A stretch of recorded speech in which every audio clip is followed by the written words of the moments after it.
Hi friends, my name is Chaitanya Pathke and welcome back to my YouTube channel. In this video, we are going to analyze the second T20 International which took place at the Baraspara Cricket Stadium in Guwahati between India and South Africa. A series win against South Africa at home soil for Team India after a long time, and this victory must taste very sweeter, but it didn't come without any hiccups. And I am very critical of the bowling which was on display by both the teams, especially Team India. India actually gave South Africa a target of 238 runs to win, which was pretty mammoth, and I expected India to win at least by a margin of 50 to 60 runs, if not more, with all due respect to the South African batting lineup.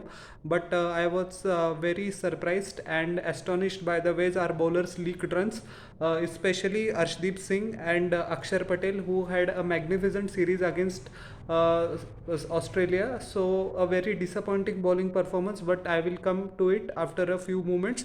First of all, let's analyze the good part. 237 for 3 in 20 overs. Magnificent template set by Team India, and credit goes to KL Rahul for his blistering start. He was adjudged the man of the match, despite the fact that David Miller scored a magnificent century. It was KL Rahul who set the template for Team India score to get to 237, so that's why he was chosen. Now many people's man of the match is David Miller, and I completely get it, but the impetus and the initiative that is provided at the top of the innings, that work was done by KL Rahul, so he was selected as the man of the match. 57 or 28 deliveries, which includes 5 boundaries and 4 massive sixes, and the best shot of the innings was the flick shot that he played of Kagiso Rabada over square leg for 6. That was reminiscent of the shot that he played against Josh Hazelwood in the previous series, if you notice.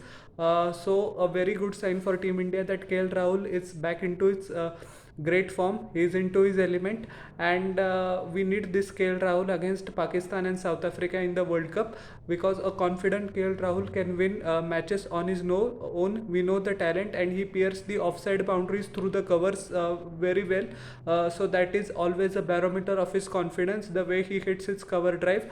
So yes, very happy for him. Rohit Sharma actually struggled. 43 of 37 deliveries. Sometimes he looked that he was in total control. He hit 7 boundaries and a 6, and sometimes he looked that he was all at sea. He tried to get out while forcing the pace of Keshav Maharaj, who bowled a lovely delivery outside the off stump. He tried to swept it, but was caught on the boundary at deep square leg.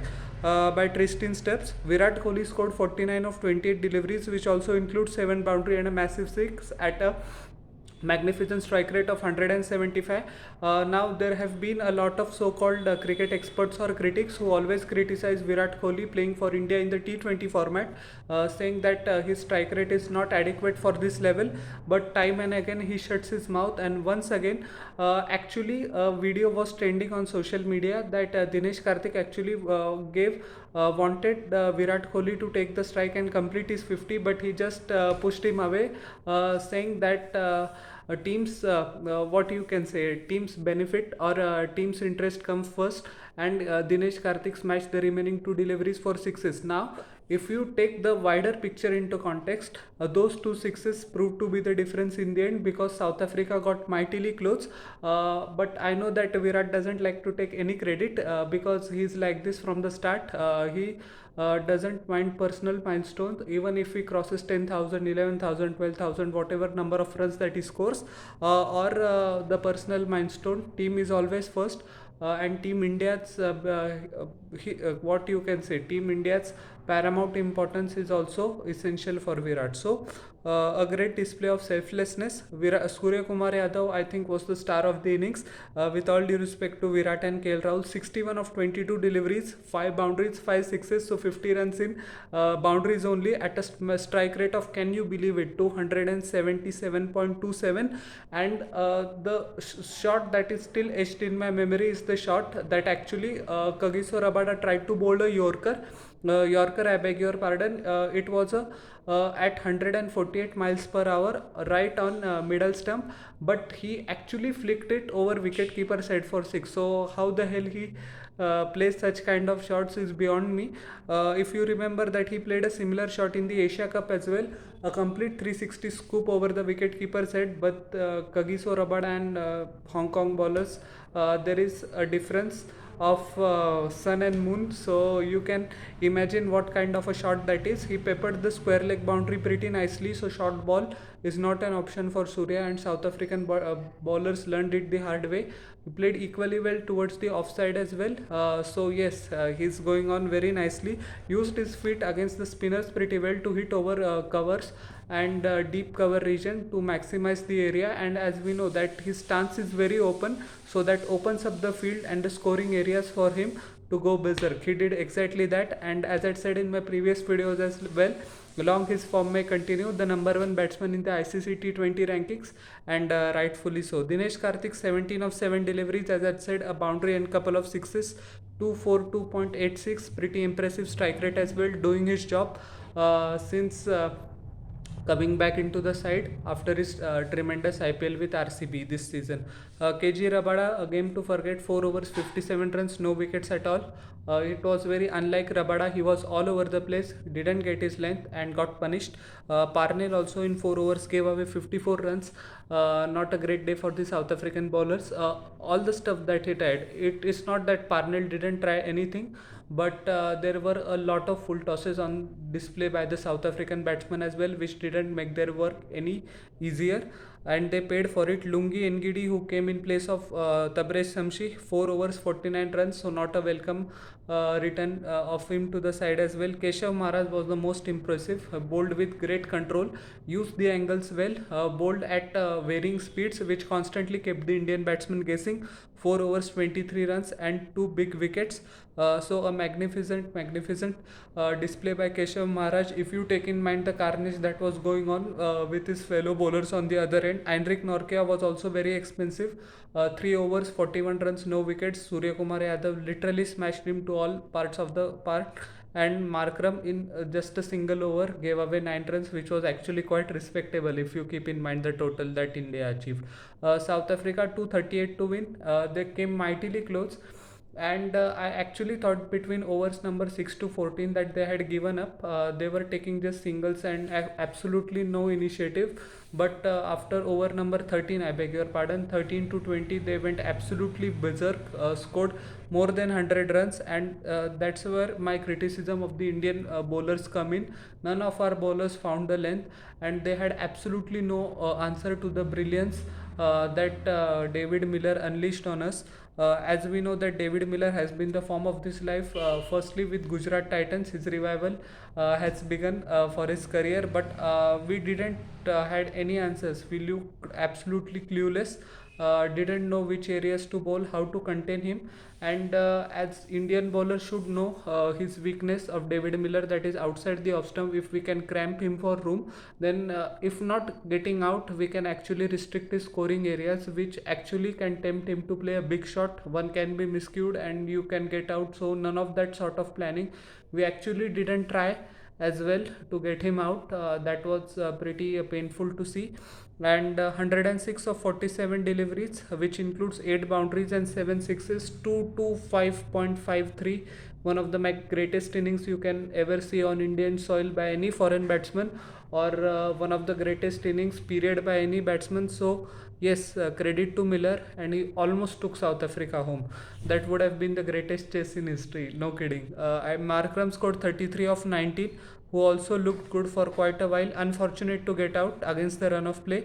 Riley Russo, second consecutive duck. He was undone by Arshdeep Singh. An excellent delivery, a bouncer which he couldn't contain. And Quinton de Kock struggled all along until his 50. If he had taken a little bit of less deliveries, who knows? South Africa could have won as well. 69 of 48, very respectable total towards the end.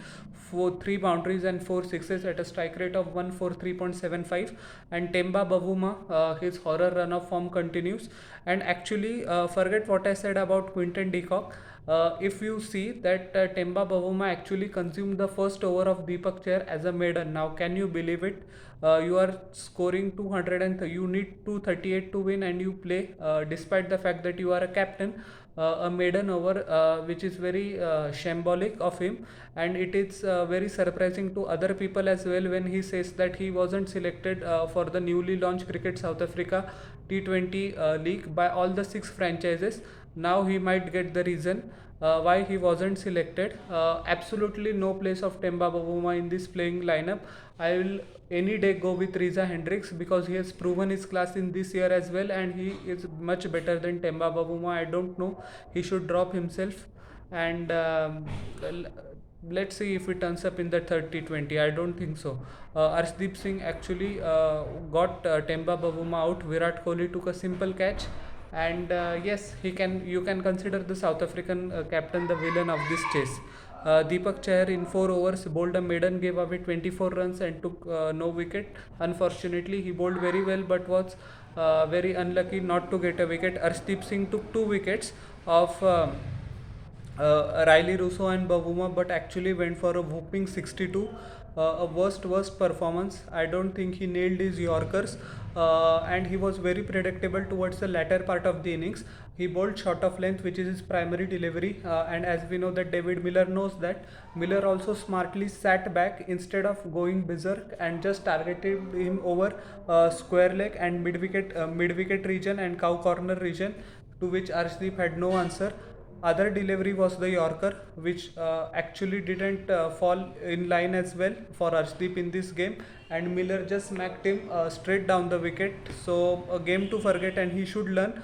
And Arshdeep, one thing about Arshdeep Singh I'm noticing in his short career, the day he's good, he's excellent, and unfortunately where his day is not there, he's very horrendous. So he has to find that balance to, even on his bad days, to limit his damage, because it is unfortunately detrimental to his analysis as well as to our cause. So he needs to work on it with the bowling coach.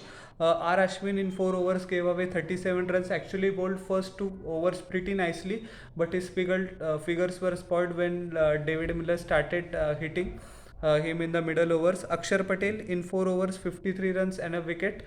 Once again, the arc which is makes batting very easy for David Miller, because David, as we know, that is a left-hander, and Akshar Patel also is a left-hander, so that angle allows him to swing without any hesitation towards mid-wicket and cow corner region, which is very essential to any left-handed batsman's success.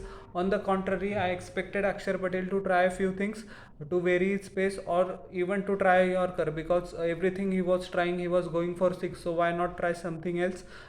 See if he can take a chance, but he didn't do that. So a disappointing display by Akshar as well.